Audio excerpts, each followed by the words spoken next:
is Krishna Merchant, and we have with us national writer PR Sanjay, who is going to take us through the SpiceJet rise as a low-cost carrier, and right now they're number 2 amongst the low-cost carriers.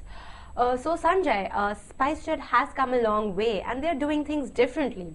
One of the things that they're doing is importing oil, jet fuel directly, while there are oil marketing companies like SR Oil and all. So Sanjay, what is their motive behind doing things differently, like importing jet fuel?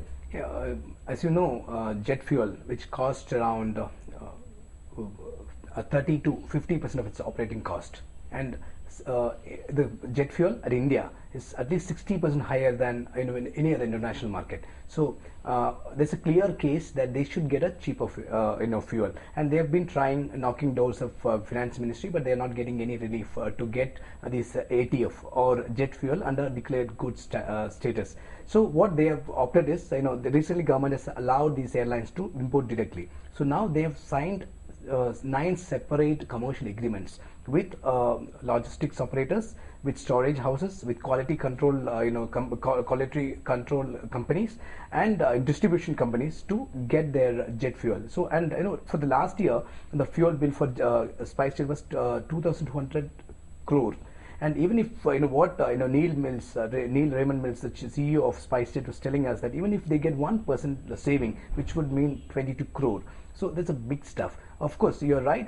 When oil marketing companies are there, it is not their business. But Neil Mills had done that earlier. When during his term of EasyJet, he had actually imported jet fuel from Russia to southern part of Italy. So he had actually demonstrated that he can do it. But India is a different country. We'll have to wait and watch how he'll manage. We spoke to him and he said SpiceJet is only facing one last bureaucratic hurdle, and he will be able to ship the jet fuel by January. That was what he expecting. We'll have to wait and watch for that. Yeah, I guess you're right. We'll have to see how it pans out, because by saving almost 1%, that's 22 crore added to the profit. Also, moving on, Sanjay, they have started so many regional routes.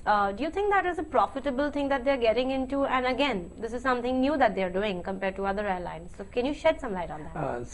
When we asked the same question to Neil Mills, the CEO, he was very blunt in telling that it is not going to give them high, reasonable, high returns for the airline.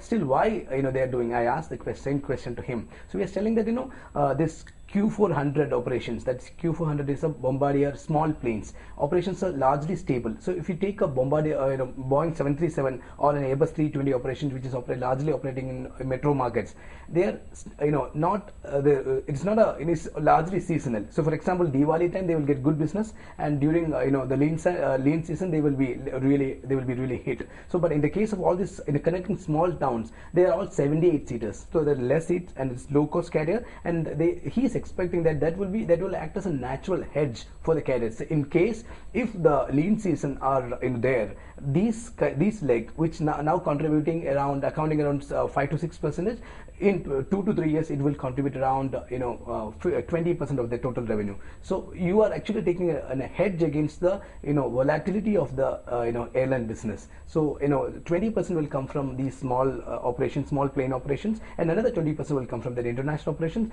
and another the remaining 60% will be from the largely the pure Boeing 737 domestic operations. So as you rightly pointed out, while they're focusing on regional routes and they are hoping that it will rise from 6% to 20%, what about international operations?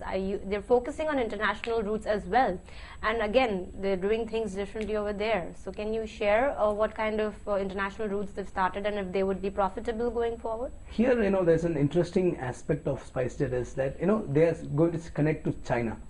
2 stations in China, which is going to be interesting, and they have already also started a flight to Kabul.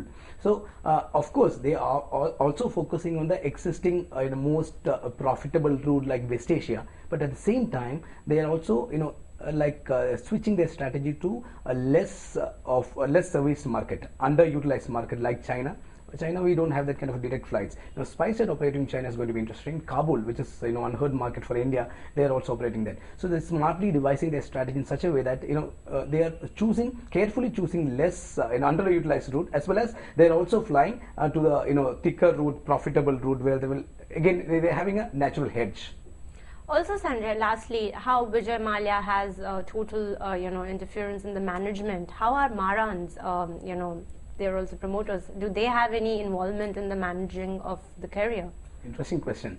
We asked the same question where Mills was telling that largely people say that we can't get Maran over phone at least. So he's telling that I'm speaking to Maran regularly, fairly on regular basis. So there's no complaints, and he's telling that he's not that kind of interfering person. And what he's also said, well, he will only Neil Mills as a CEO and board will only approach Kalanidhi Maran for a long-term things, for a strategic to take a strategic call, and the board will always keep him informed that what he is going to do. And one interesting thing what I felt was when we were discussing about the Q400 operation, that is connecting the small town operations, before actually Mills joined the carrier, Maran had met Mills and charted out the strategy. Hey, come on in, but we will be doing all this. So he had a better idea. Maran as chairman gave a clear-cut strategy to Mills. So I assume that Maran is not that interfering.